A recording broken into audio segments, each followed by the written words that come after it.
शुभ प्रभात विद्यार्थियों। आज हम कक्षा 9 की मैथ में 8.1 में थे, तो 8.1 का आज 7वां प्रश्न देख रहे हैं हम। और 7वां प्रश्न कुछ इस प्रकार से है कि हमें इसमें दिया है कि ABCD जो है एक समचतुर्भुज है, ठीक है। और हमें इसमें ऐसा प्रूव करना है कि कोण AC रेखा जो है कोण A तथा C को हाफ करती है दोनों को। और ऐसा और प्रूव करना है कि जो BD रेखा है वो कोण B और D दोनों को हाफ करती है, ठीक है। तो आप देखते हैं इसका हल और उपपत्ति देखते हैं। उपपत्ति में आपको दिया हुआ है ABCD कैसा चतुर्भुज है, एक समचतुर्भुज है जो कि दिया है। अगर ये है समचतुर्भुज तो इसमें क्या होंगी, AB इक्वल आपका BC equal CD equal DA, mean ये चारों भुजाएं एक बराबर हो जाएंगी, ठीक है। अब हम देखते हैं ADC में। ADC आप देखेंगे ये ADC ट्रायंगल है। ADC में हम देखते हैं इसमें AD बराबर DC है, क्योंकि ये समचतुर्भुज है तो इसमें हर भुजा एक बराबर होनी है। अगर ये दोनों एक बराबर हैं तो ये ट्रायंगल क्या होगा, एक समद्विबाहु त्रिभुज होगा। और यदि होगा तो यहाँ कोण DAC और कोण DCA क्या होंगे, एक बराबर हो जाएंगे। तो इक्वेशन एक हो गई है। अब हमें ये भी पता है कि DC इज पैरेलल AB है, क्योंकि ये एक समचतुर्भुज है ना, तो ये दोनों भुजाएं क्या होंगी आपका, ये समांतर होंगी। और यदि ये हैं समांतर तो इधर का कोण DCA और इधर का कोण BAC ये क्या होंगे, ये एकांतर कोण होंगे और ये एक बराबर होंगे, मतलब DCA और BAC। ये इक्वेशन 2 हो गई बच्चों। तो इक्वेशन 1 तथा 2 में हम विचार करें तो हमें ऐसा प्राप्त हुआ कि DAC कोण और BAC कोण एक बराबर हैं, तो हमने लिख दिया angle DAC equal angle BAC। तो इसलिए हमें ये मतलब एक बात प्रूफ हो गई है कि एंगल A क्या हो रहा है, हाफ हो रहा है या समद्विभाजित हो रहा है, ठीक है। अब आ जाते हैं हम ABC ट्रायंगल में। ABC में AB इक्वल जो होगा BC होगा, क्योंकि एक समचतुर्भुज है तो हर भुजा एक बराबर होनी है।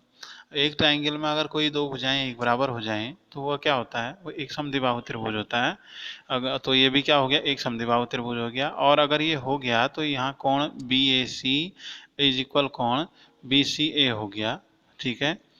अब इक्वेशन ये हो गई 3 आपकी। और इक्वेशन 4 को हम देखते हैं। अब इसमें ये भी पता है कि AB इज पैरेलल क्या होगी, आपकी DC होगी।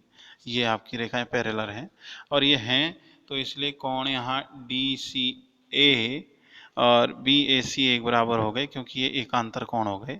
और यदि ये एकांतर कोण हुए तो अब इक्वेशन 3 तथा 4 से कोण DCA और इज इक्वल कोण BCA आ गया।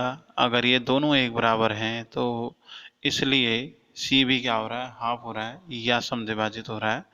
अब इसी का जो दूसरा था कि जो जो BD रेखा है वह भी क्या करती है, कोण B और D को हाफ करती है, ये हम देख रहे हैं। तो इसके लिए हम देखेंगे बच्चों ABD ट्रायंगल में, ABD में AB इक्वल AD होगी, क्योंकि हमें दिया है। तो इसलिए ये भी एक समद्विबाहु हुआ त्रिभुज, इसलिए कोण ABD और इक्वल कोण ADB हो गया, ठीक है। इक्वेशन 1 इसे मान ले रहे हैं। और हम आ जाते हैं अब DCB में। DCB में भी क्या होगा आपका, यहाँ DC इक्वल यहाँ होगा BC, तो इसलिए ये भी एक समद्विबाहु त्रिभुज हो गया। और यहाँ कोण CDB और CPD एक बराबर हो गए। अब इसी प्रकार आगे देखते हैं कि AD इज पैरेलल यहाँ होगा आपका BC, तो इसलिए ADB कोण और CBD कोण एकांतर हो गए और ये एक बराबर हो गए।